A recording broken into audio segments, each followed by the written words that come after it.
Hello, hello, hello, and welcome back to the Sounds of Shay, the place where we encourage, inspire, and uplift each other in the name of the Lord. I am coming back with the series, The Crown, the Crowd, and the Crowd, I think it was.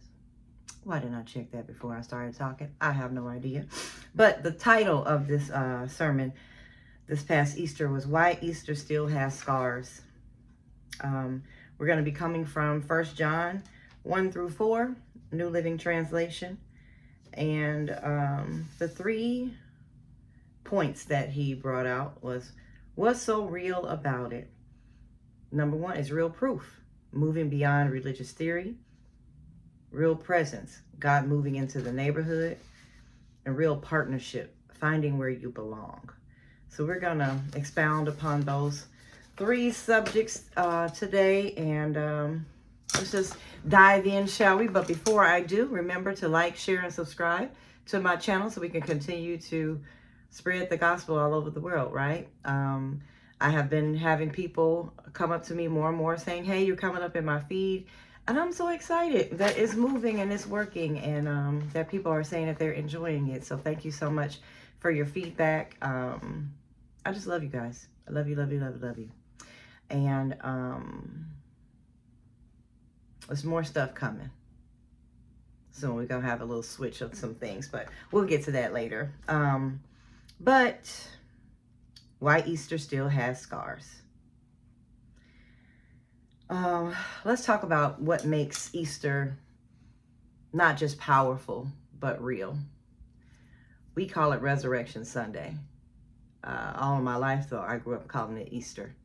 And when we think about Easter, we often think about celebration, resurrection, victory, and rightly so.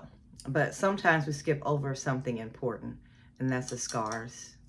Even after the resurrection, Jesus still had scars. And those scars remind us of what he did. It wasn't symbolic, it was real. So the question today is more or less, what's so real about Easter? Number 1, the real proof, moving beyond the religious theory. 1 John 1:1 says that which we have heard, which we have seen with our own eyes, which we have looked at and our hands have touched. This is powerful because John is saying that this isn't just hearsay. This is something I saw with my own eyes. This isn't tradition. This isn't just something that we're told. He's experienced who Christ is. And Easter gives us proof that Jesus is who he says he is.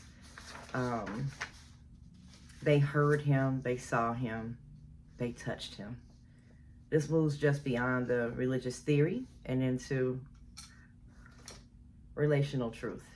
Because a lot of people know about Jesus, but not everyone has experienced him. And the beauty of Easter is you don't have to rely on someone else's testimony. You can have your own encounter. So for me, as long as I've been doing this channel, I've been telling y'all time after time after again how God has, or how Jesus has touched me and healed me and made me new, right? And so because I've had that experience, no one can take that from me. And it's just a blessing to be able to say, I can call him my friend. I was talking to my friend Anthony this morning, and he is very deep in the Lord. So I call him Bishop a lot. But he says that God just taps him on his shoulder and say, hey, let's talk. And that him and God have nicknames for each other. And I was like, nicknames? I was like, wow, I don't know what that's like. You know what I mean? So I don't discount ever his experience that he has with God. I just look forward to me having a similar experience. I'm not jealous of his experience or anything as far as that's concerned. What I was saying to him this morning, what I understand is you sacrifice on a level deeper than my sacrifice. And so that's the reason why you get to have the kind of relationship you have with the Lord, because you are willing to sacrifice more. You know what I mean? And I know that may sound crazy, but I'm just having an honest moment with myself. I know where I am, and I know where I aspire to be. And where he is in the ministry and all the things that he does is just amazing to me. And I just love him. And we talk every day, twice a day. that is my best bud. I promise you it is.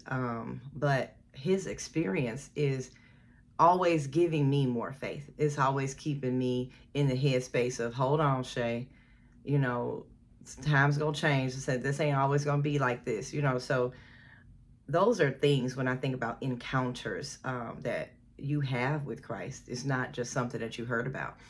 I know for sure that Jesus is real, and Jesus died on the cross and rose again just for me.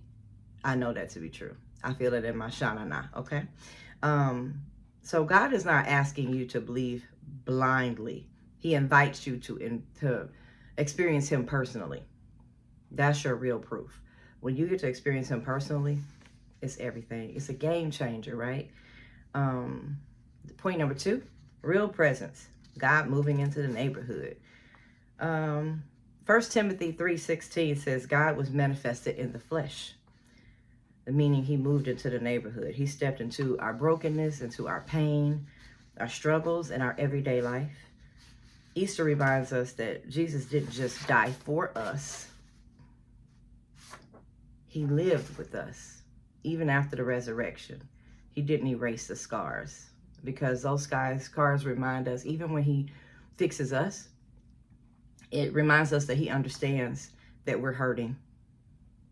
When we feel rejected, he understands. When life gets heavy, he understands. That's what makes his presence real. He's not distant. He's not disconnected.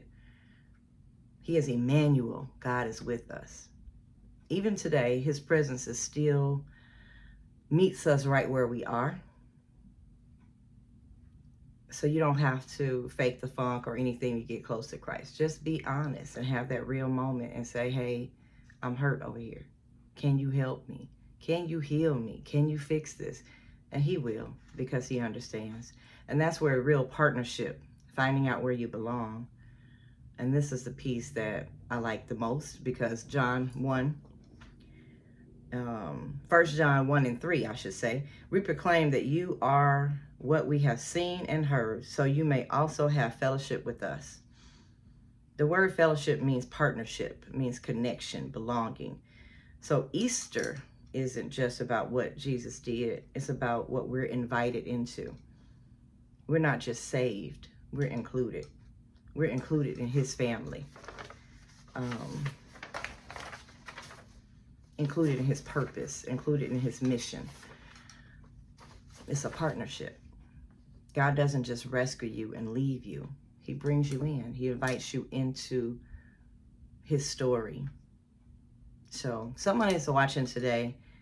You may have been feeling like I don't belong here, or nobody sees me, or I'm on the outside looking in.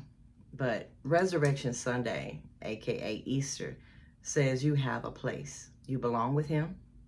And not only that, you have a role to play.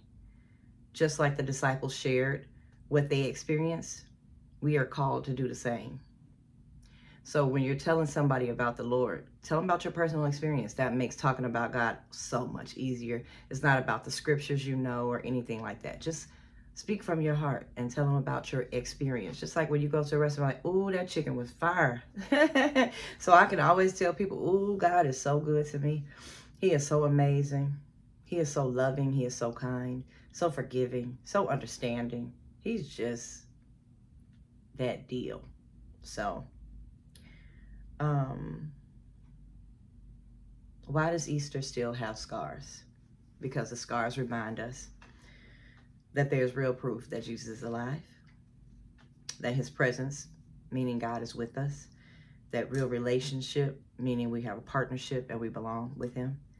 These scars don't disappear after your resurrection, because these scars tell the story. And maybe, just maybe, God can use your scars too. Not to shame you, but to show others what he brought you through. So if this message blessed you today, I want you to remember, you don't have to stay in a theory. You can step into a relationship. You don't have to feel alone.